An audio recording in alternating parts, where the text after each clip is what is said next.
আসসালামু আলাইকুম, সবাই কেমন আছেন? আমি মো আমার নতুন একটি ব্লগে সবাইকে স্বাগতম।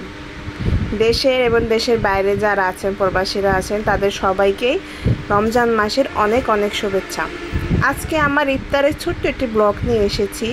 এখানে ইফতারিতে আমি কীভাবে ইফতারি করি, কী কী দিয়ে ইফতারি করি তাই আপনাদের সাথে শেয়ার করব। এই যে পেঁয়াজ মরিচ কেটে রেখেছি, এগুলো মুড়ির মধ্যে দিব এর জন্য।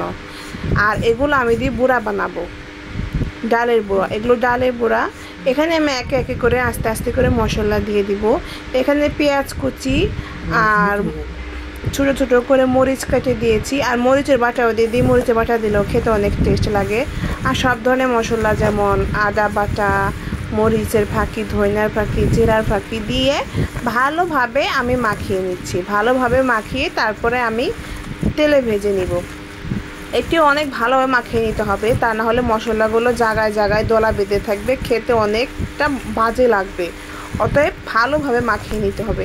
আমার মাখানো হয়ে গেছে, এখন আমি তেলে ভেজে নিব।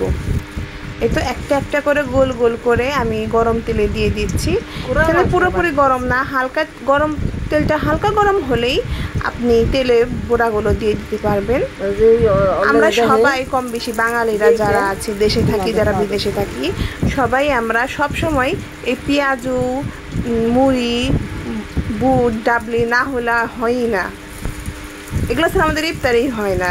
হ্যাঁ, এগুলো অনেকেই বলে অস্বাস্থ্যকর, খেতে গ্যাস হয়। হ্যাঁ, সবার যাদের গ্যাস হয়, যাদের সমস্যা আছে, তারা অ্যাভয়েড করবেন। কিন্তু আমার এই সমস্যা নাই বিধায় আমি খাচ্ছি। আল্লাহর রহমতে আল্লাহর কাছে দোয়া করবেন আমার জন্য সমস্যা না হয়, আমার জন্য আল্লাহ সুস্থ সবল রাখে, যাতে সব সময় আপনাদের কাছে এরকম মজার মজার ভিডিও নিয়ে চলে আসতে পারি।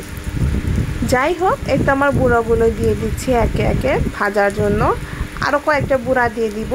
বুড়া এই পিঠটা হয়ে গেলে তারপরে উল্টিয়ে নিব।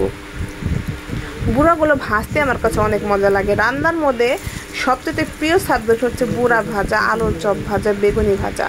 এগুলো সারা বছরে আমার ভাজতে খুব ভালো লাগে। কেন ভালো লাগে জানি না, এগুলো সহজেই হয়ে যায়। অন্যান্য রান্না তো এটা সেটা করো, বাট এটা মাখিয়ে তোমরা চুলায় দিয়ে দাও, ওতে রান্না হয়ে যায়। এই তো আমার ভাজা এই পিঠ হয়ে গেছে।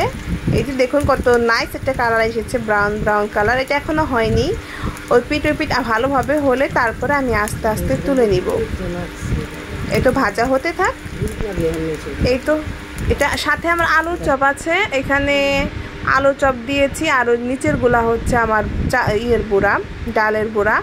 আর এই যে দেখুন, এইটা হলো অরিজিনালি আমার ডালের বড়া। আর হচ্ছে আমি খেজুর নিয়ে এসেছি।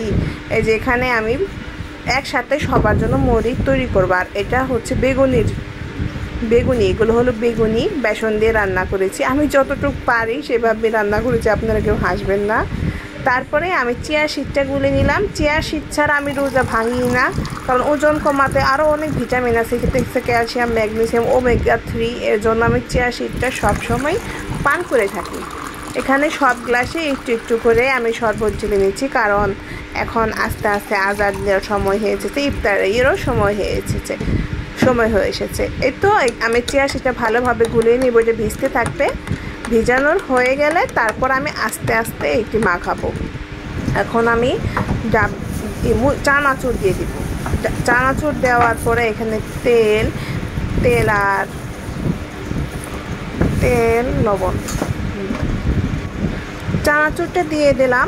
তারপরে আমি আস্তে আস্তে বুড়াগুলো ভেঙে নিব। আর আমি তেল লবণ আগেই দিয়ে নিয়েছি। আমার তো খেয়াল আসছে না আগে দিয়ে দিয়েছিলাম কিনা।